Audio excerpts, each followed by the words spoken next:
دوستو آداب، پیش خدمت ہے میری تحریر کردہ کہانی تنہائی یکجائی۔ میرا نام عبدالسمیع ہے۔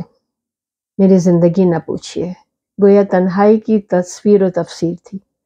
مجھے لوگوں سے بہت گھبراہٹ ہوتی تھی۔ نہیں، میں آدم بیزار نہیں، پر جانے کیوں میں دوسرے لوگوں سے کنیکٹ نہیں کر پاتا تھا۔ آغاز گفتگو کے ہنر سے ناشنا اور تکلم کے تسلسل کو قائم رکھنے سے بھی بے بہرا۔ مجھے لطیفوں پر بھی ہنسی نہیں آتی تھی، اور سیاست سے تو مجھے دلی نفرت۔ ادب سے ضرور لگاؤ تھا، مگر میں دیر تک کتابیں پڑھنے سے قاصر کہ میری آنکھوں کے آگے تارے ناچنے لگتے تھے، اور میں کسی بھی چیز پر دیر تک توجہ مرکوز نہیں رکھ سکتا تھا۔ میں جامعہ کراچی میں فزیکل کیمسٹری پڑھاتا تھا۔ مجھے دیکھ کر میرے طالب علموں کا آنکھوں میں ایک دوسرے کو اشارے کرنا اور زیر لب مسکرانا مجھے اچھی طریقے سے یاد ہے۔ یہ صرف ایک یاد نہیں ہے، بلکہ یہ ایک تکلیف دہ یاد ہے۔ مجھے ان کی معنی خیز ہنسی بری تو نہیں لگتی تھی، پر ہاں، تکلیف ضرور ہوتی، اور میں ہر پل دعا گو رہتا ہوں کہ جو کچھ میں نے دیکھا اور سہا ہے وہ اب دنیا میں کوئی زیرو نہ سہے، اور ہر انسان اس عذاب سے محفوظ رہے۔ میری بدحالی، میرے دو رنگ کے موزے اور میرا گمسم انداز صرف میرے طلباء کے لیے ہی نہیں، بلکہ میرے کولیگز کے لیے بھی باعث مذاق تھا۔ انہیں کیا معلوم کہ جب زندگی سے رنگ نچڑتا ہے تو انسان صرف بدحواس ہی نہیں ہوتا ہے، بلکہ بے حس بھی ہو جاتا ہے۔ 1971 کے سقوط مشرقی پاکستان میں نے اپنا پورا خاندان کھو دیا تھا۔ سب کے سب سنتہار میں بے دردی سے شہید کر دیے گئے تھے۔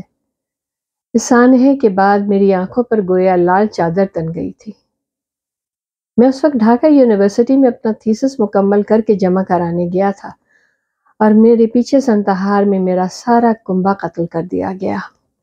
امی، ابا، سلیم، عفت میری چھوٹی بہن، اور میری بیوی بلقیس، اور میرا ننھا منا 6 ماہ کا حسنین، سب کے سب ایک پل میں نفرت کی جنون کی زد میں آ کر اس صفحہ ہستی سے مٹا دیے گئے۔ آرمی کریک ڈاؤن کے وقت میں بھی بختیار بھیا، جو کہ میرے چچا زاد بھائی تھے اور پاک فوج میں میجر تھے، ان کی وجہ سے آرمی والوں کے ساتھ اپنے گھر والوں کی کھوج میں سنتہار گیا۔ پورا شہر ویرانہ تھا، سنسان۔ کتے بھی لاشیں بھنبوڑ کر آسودہ اور بدمست ہو کر ادھر ادھر پڑے ہوئے تھے۔ وہ شہر کب تھا؟ وہ تو ایک لٹا پٹا جلا ہوا تعفن زدہ کھنڈر تھا۔ میں اپنے جلے ہوئے گھر کی دہلیز پر بے ہوش ہو کر گر پڑا۔ بختیار بھیا ہی نے گھر والوں کے باقیات اکٹھے کیے اور ان کی تدفین کی۔ عفت اور بلقیس کی لاشیں گھر سے نہیں، بلکہ قریبی جنگل سے برہنہ ملی تھیں۔ میرے 6 ماہ کا حسنین بھی لخت اپنی دادی کی لاش کے نیچے دبا پڑا تھا۔ اس دن کے بعد سے شاید میں کبھی پھر ہوش میں آیا ہی نہیں۔ بختیار بھیا کے ساتھ میں بھی POW ہوا، اور سن 74 میں شکستہ دل اور لٹا پٹا انڈیا سے کراچی پہنچا۔ مختلف کالجوں سے ہوتے ہواتے کب کراچی یونیورسٹی سے منسلک ہوا کچھ ٹھیک سے یاد نہیں۔ عجیب میکانکی انداز میں دن بسر ہو رہے تھے۔ سانس لینے کی حد تک تو میں یقیناً زندہ تھا، مگر مجھے کچھ سمجھ میں نہیں آتا تھا کہ میں زندگی کے ساتھ کروں کیا، اسے برتوں کیسے۔ دن تو جیسے تیسے یونیورسٹی میں گزر جاتے، پر گھر واپسی کا خیال ہی سہانے روح ہوتا۔ اپنے یوسف پلازا کے فلیٹ میں واپسی کا سوچ کر مجھے موت پڑتی تھی، کیونکہ ہر رات ستمگر تھی، ہر رات قیامت اور ہر شب کرب و بلا۔ ہر رات میرا فلیٹ پرچھائیوں اور آہ و بکا سے بھر جاتا، اور ساری رات میں بھی ان کے ساتھ ماتم کنا رہتا۔ جتنی سانسیں لکھنے والے نے لکھی ہیں سو تو پوری کرنی ہی ہے، کہ اس کا کن لمحے مقرر سے ایک پل بھی ادھر ادھر نہیں ہو سکتا۔ میری زندگی جمود کا شکار تھی، نہ اس میں انتظار تھا اور نہ ہی کوئی رنگ۔ میرے عزیزوں اور رشتہ داروں نے مجھے دوبارہ شادی کرنے پر راضی کرنے کی بہت کوشش کی، اور تنہائی کے مضمرات سے آگہی بھی دی۔ سچ تو یہ ہے کہ میں نے بھی دوسرا ہٹ چاہی تو ضرور، مگر مجھے لگتا تھا کہ میں آنے والی کے ساتھ انصاف نہیں کر سکوں گا، لہٰذا میں یہ قدم اٹھانے سے باز ہی رہا میری تو جیسی تیسی گزر ہی رہی تھی، کسی دوسرے کی زندگی کیا برباد کرنی ہے۔ میں رات گئے تک چائے خانے پہ بیٹھے رہتا کہ گھر مجھے ڈستا تھا اور مجھے پرچھائیوں کے بین سے خوف آتا تھا۔ پچھلے دنوں کراچی میں شدید سردی تھی۔ اب خیر کراچی میں سردی کہاں، مگر جب جب کوئٹہ کی ہوا چلتی ہے تو رگوں میں لہو ضرور جما جاتی ہے۔ اس رات کھانے کے بعد میں منہ سر لپیٹے ڈھابے سے واپس فلیٹ کی طرف آ رہا تھا کہ اپارٹمنٹ کی سیڑھیوں کے کونے پر مجھے کپ کپاتا ہوا ایک بلونگڑا ملا۔ اس نے جیسے ہی مجھے دیکھا میری ٹانگوں سے اپنے آپ کو رگڑنے لگا۔ وہ نہایت نحیف و نزار تھا۔ اس کے بڑے بڑے سفید اور کالے بال اور ہری ہری خوبصورت آنکھیں تھیں۔ ایک لمحے کو تو میرا دل پسیجا اور چاہا کہ اسے اٹھا لوں۔ پھر اگلے ہی پل دوسرا خیال آیا کہ کہاں میں یہ درد سری پالتا پھروں گا۔ میں اپنے پیروں کو جھٹک کر اسے جان چھڑا کر سرعت سے سیڑھیاں چڑھتا چلا گیا۔ میرے پیروں کے جھٹکے سے وہ گر گیا اور میاؤں میاؤں کرنے لگا۔ میں نے پلٹ کر دیکھا، وہ سیڑھیاں چڑھنے کی کوشش میں لڑک لڑک کر نیچے گر رہا تھا۔ میں فلیٹ میں آنے کو تو آ گیا، مگر طبیعت پر عجیب سی بے کیفی اور اضطراری طاری تھا۔ نہ لیٹتے چین تھا اور نہ ہی بیٹھتے، اور میں دل سے مجبور و بے اختیار ہو کر آدھے گھنٹے بعد ہی دوبارہ سیڑھیاں اتر رہا تھا۔ مجھے دیکھتے ہی وہ پھر سے میاں میاں کرتا ہوا بے قراری سے آگے لپکا۔ اس کی آنکھوں کی چمک غماز تھی کہ وہ ابھی بھی انسانیت سے مایوس نہیں ہے، جیسے اس کے معصوم سے دل میں میرے لوٹ آنے کا یقین زندہ ہو۔ میں نے آہستگی سے اس کپ کپاتے بلونگڑے کو اٹھا کر اپنے سینے سے لگایا اور تیزی سے سیڑھیاں طے کرتا ہوا اوپر اپنے فلیٹ میں آ گیا۔ جلدی سے ایک جوتے کے ڈبے کو خالی کر کے اس میں پرانا تولیہ بچھایا، اس ڈبے میں بلونگڑے کو رکھ کر اسے ہیٹر کے قریب رکھ دیا۔ پھر باورچی خانے جا کر اس کے لیے تھوڑا سا دودھ گرم کیا۔ غٹا غٹ دودھ پی کر بھرے پیٹ اور ہیٹر کی گرمائش سے آسودہ ہو کر اس بلونگڑے کی آنکھیں بند ہونے لگی۔ بس مجھے ایک ہی فکر تھی کہ جانے یہ کہاں کہاں گندگی کرتا پھرے گا۔ بہرحال اب جو ہو سو ہو۔ میں پلنگ پر آلتی پالتی مارے رضائی اوڑھے کافی دیر تک اسے تکتا رہا۔ اپنے دونوں پنجوں میں اس نے اپنی گلابی ناک دبوچی ہوئی تھی اور سانس کے زیر و بم سے اس کا ننھا سا جسم دھڑک رہا تھا۔ بہت زمانے بعد میں نے دل سے خوشی محسوس کی تھی، جانے کب میری آنکھ لگ گئی۔ شاید میں بیٹھے بیٹھے ہی بستر پہ لڑک گیا تھا۔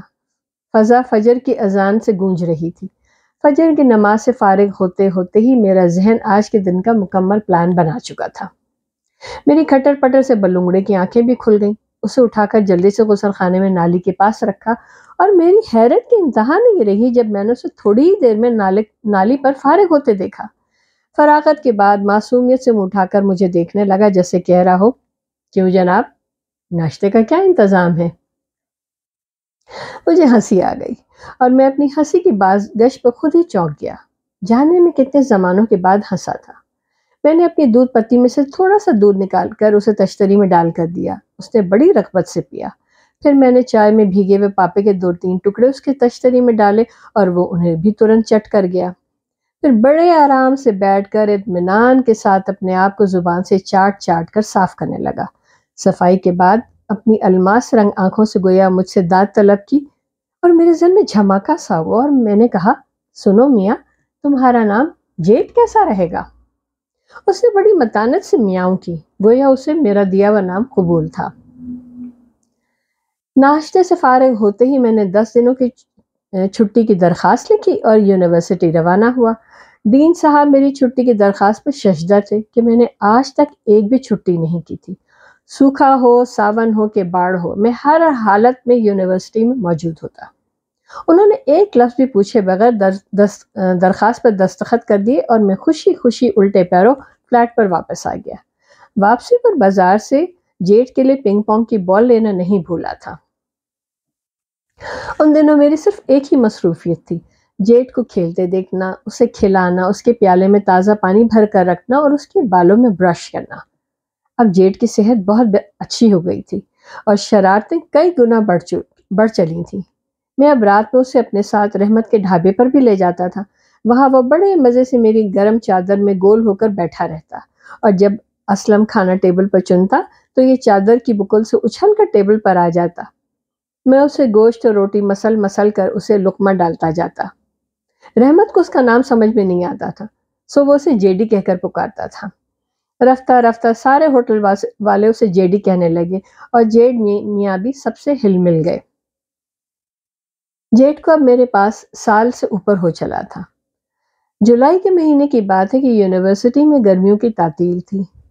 میں اپنے کپڑے استری کر رہا تھا اور جیڈ مسلسل باوجود میرے منع کرنے کے استری کی ہلتی تار سے کھیل رہا تھا۔ میں ایک دم زور سے چیخا، حسنین مت کرو ایسے۔ میں ساکت ہو گیا۔ یہ کس نام سے پکارا میں نے جیڈ کو؟ پھر جو میں جیڈ کو گلے لگا کر زار و قطار رویا ہوں، پوچھئے مت۔ جانے کب کب کے رکے ہوئے آنسو بہا دیے۔ شام تک کہیں جا کر طبیعت بحال ہوئی، مگر دل اتنا ہلکا ہو گیا جیسے بارش کے بعد فضا خوشگوار ہو جاتی ہے۔ میں جیڈ سے اپنے گھر والوں کی، اپنے دوستوں کی اور اپنے بچپن کی باتیں کرتا رہتا اور وہ معصومیت سے منہ اٹھا کر سنتا سنتا جانے کب سو جاتا۔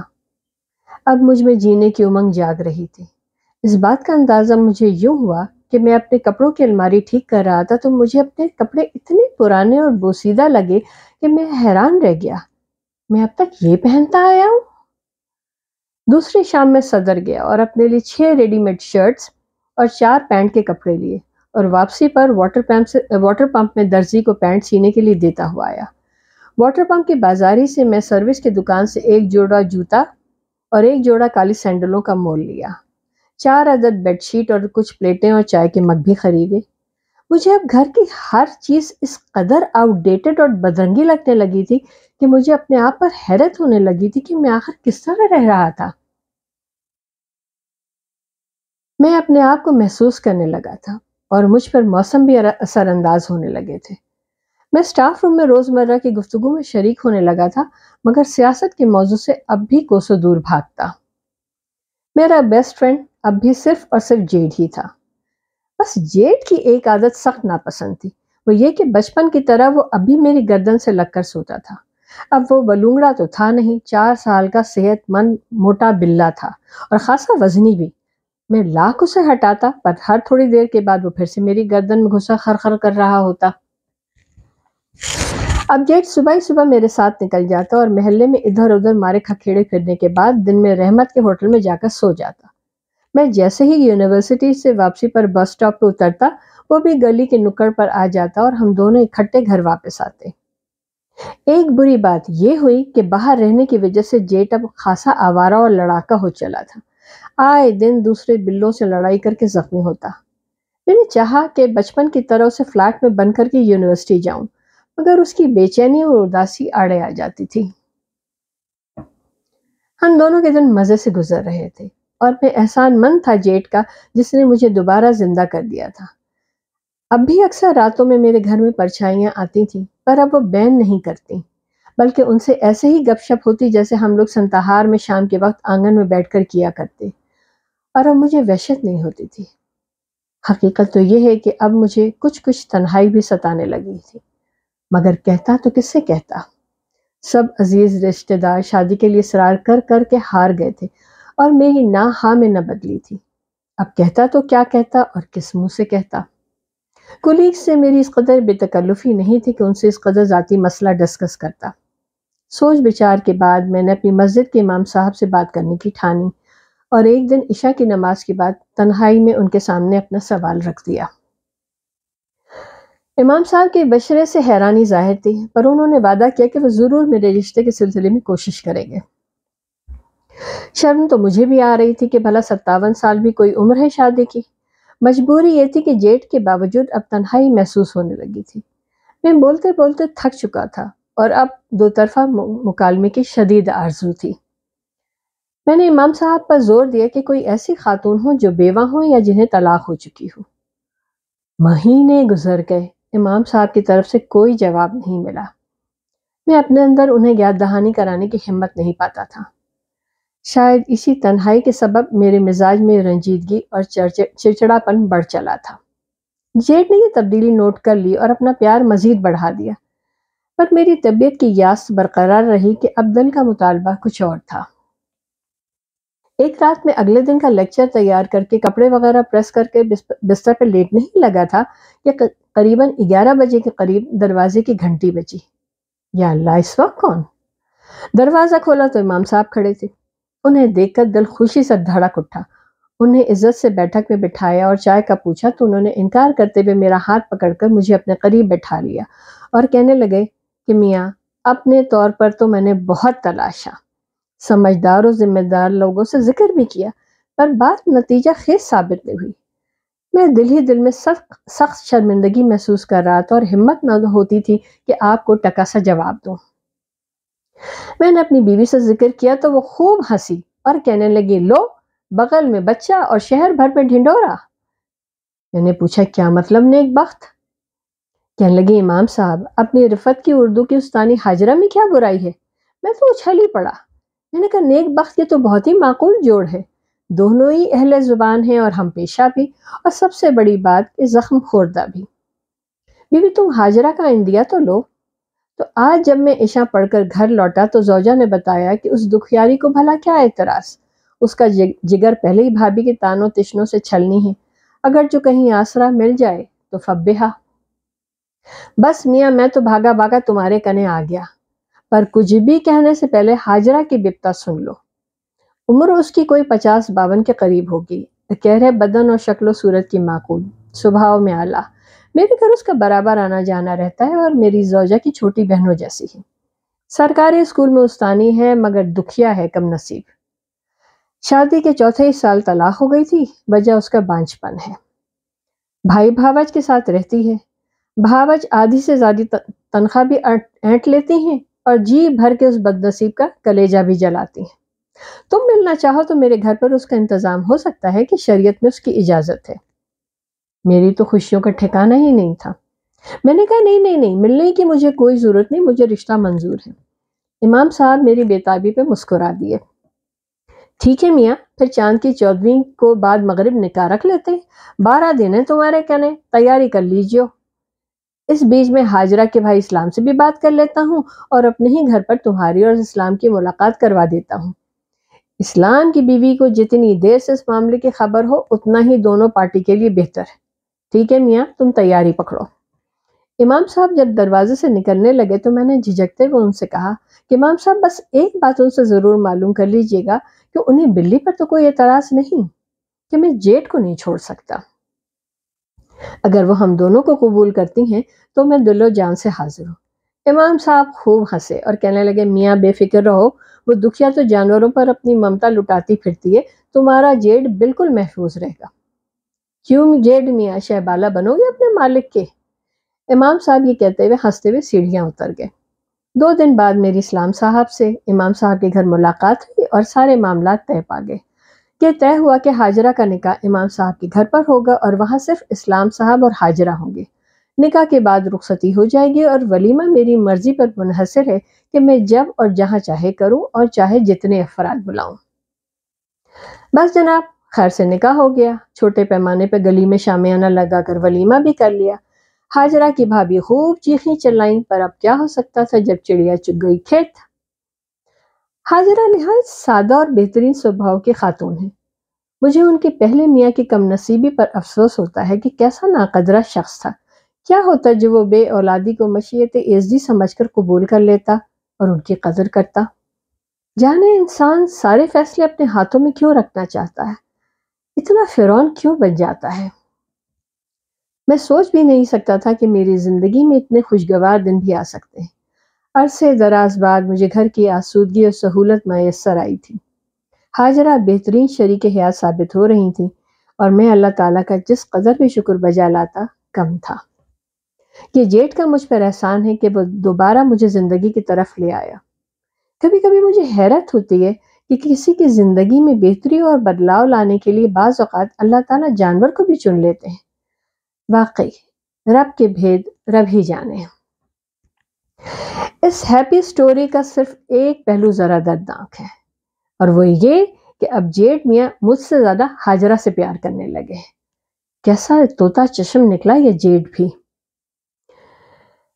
حاجرہ کا تو پوچھیے ہی مت، جیٹ سے یوں دلار کرتی ہیں کہ کیا کوئی اپنی سگی اولاد سے کرتا ہوگا۔ ہم تینوں اب بہت خوش ہیں اور یہ مثلث ایک دوسرے کی سنگت میں سے بہت محظوظ ہوتی ہے۔ میں اب کھل کر ہنستا ہوں اور لوگوں سے بڑی آسانی سے گفتگو میں پہل بھی کر لیتا ہوں۔ سچ ہے، خوشی انسان کا اندرون بیرون سب بدل دیتی ہے۔ بہت شکریہ، اپنا خیال رکھیے گا۔ از قلم شاہین کمال۔